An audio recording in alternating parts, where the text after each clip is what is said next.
লাল পতাকা ছেড়ে সবুজ পতাকা হাতে তুলে নিলেন প্রতীকুর রহমান। তাস্তে হাতুড়ি তারা নয়, প্রতীকের প্রতীক এখন ঘাসফুল। শনিবার আমতলার মঞ্চে প্রতীকুর রহমানের হাতে পতাকা তুলে দেন অভিষেক বন্দ্যোপাধ্যায়। দলে নেবার পর সার্টিফিকেট দিয়ে বললেন, রাজনীতি থেকে কিছু পেতে আসেনি প্রতীকুর। অনেকেই বলছিলেন বিধানসভা নির্বাচনে প্রতীকুরের টিকিট পাকা। অভিষেক বললেন, ভোটে দাঁড়াতে চাননি প্রতীকুর।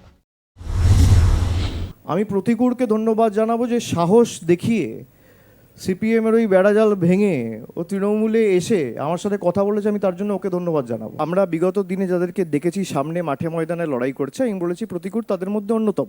কিন্তু যে কজন মাঠে ময়দানে লড়াই করেছে বা চাওয়া পাওয়ার রাজনীতি যারা করেনি, যাদের রাজনীতি থেকে পাওয়ার কিছু নেই, যাদের কোনো স্বার্থ নেই, যারা স্বার্থ সিদ্ধির জন্য রাজনীতিতে আসেনি, তাদের মধ্যে আমি মনে করি প্রতীকুর অন্যতম।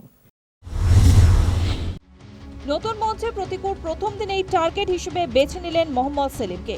তৃণমূলের সামাজিক প্রকল্পে উন্নয়নের কথা মেনে নিয়েছে সিপিএম। তৃণমূলকে বিজেমূল বলায় সমালোচনা করলেন সিপিএমের রাজ্য সম্পাদকের। যে আমরা যখন সিপিআইএমে ছিলাম, আমরা তো প্রথমেই বলেছিলাম যে লক্ষ্মীর ভাণ্ডার, আমরা লক্ষ্মীর ভাণ্ডার চাই না, আমরা ভিক্ষা নয় অধিকার চাই। তো পরে তো দল বলল, ভাই ভিক্ষা নয়, এটা কথাটা বলা ঠিক হবে না, এটা মানুষের মধ্যে রিয়াকশান আছে, আরও ভোট কমে যাচ্ছে। তো পরে গিয়ে আমরা বললাম ভাতা বাড়াতে হবে, আমরা টাকা বেশি করে দেবো। মানে পরোক্ষভাবে তো তৃণমূল কংগ্রেসের স্কিমের কথা বা তৃণমূল কংগ্রেসের প্রকল্পের কথা আমরা স্বীকার করে নিলাম। আর প্রতিদিন তৃণমূল কংগ্রেস সিপিআইএমকে বলছে বিজেপির বি টিম তোমার ভোট ট্রান্সফার করেছো, সেটা প্রমাণ করার জন্য মোহাম্মদ সেলিম হুমায়ুনের সঙ্গে বসলেন। সেটা প্রমাণ করার জন্য মোহাম্মদ সেলিম ওয়েলফেয়ার পার্টির নেতাদের নিয়ে এসে আলিমুদ্দিনে মিটিং করলেন। প্রতীকুরের দল ত্যাগে স্বার্থের গন্ধই পাচ্ছে সিপিএম। সেলিম অথবা দলের বিরোধিতা তৃণমূলে যাওয়ার অজুহাত। দলের রাজ্য কমিটির সদস্য চলে যাওয়াকে ধান্দাবাজি হিসেবেই চিহ্নিত করছে সিপিএম। না না, অধঃপতন হলে পরে তার অনেক বাহানা থাকে, তাই না? গাছে একটা আম ফলতে অনেক সময় লাগে, কিন্তু পড়তে 1 সেকেন্ডও লাগে না। যার আদর্শগত নীতিগত রাজনৈতিক অধঃপতন হয়েছে, সে এখন যা বাহানা দেবে, এর ক্ষোভ তার ক্ষোভ, এটা কোনো গ্রহণযোগ্য কথা নয়। নির্বাচন মিটে গেলে প্রতীকুরকে আর খুঁজে পাওয়া যাবে না। প্রতীকুরের রাজনৈতিক যোগ্যতা নিয়ে প্রশ্ন তুলে দিলেন সিপিএমের সম্পূর্ণ অন্য প্রান্তে থাকা শুভেন্দু অধিকারী। মোহাম্মদ সলিম আর প্রতীকুর রহমান এক নয়। প্রতীকুর রহমানের কি রাজনৈতিক বেস আছে উইদাউট সিপিএম? এ তো প্রমাণ হচ্ছে প্রতীকুর রহমান ডায়মন্ড হারবারে কেন লড়েনি, স্যারেন্ডার করেছিল। এই চুক্তিটা তো আজকের নয়, 24 সাল থেকে চুক্তি হয়েছিল।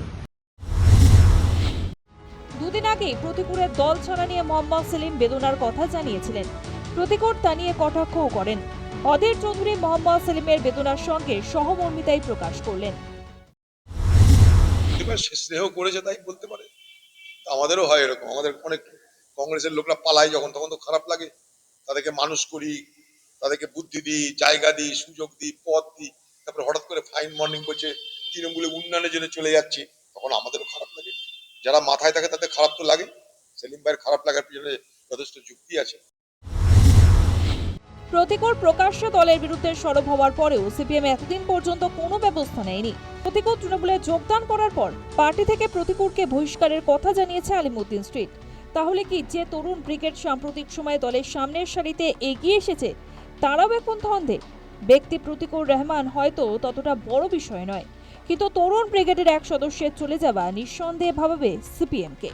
News time.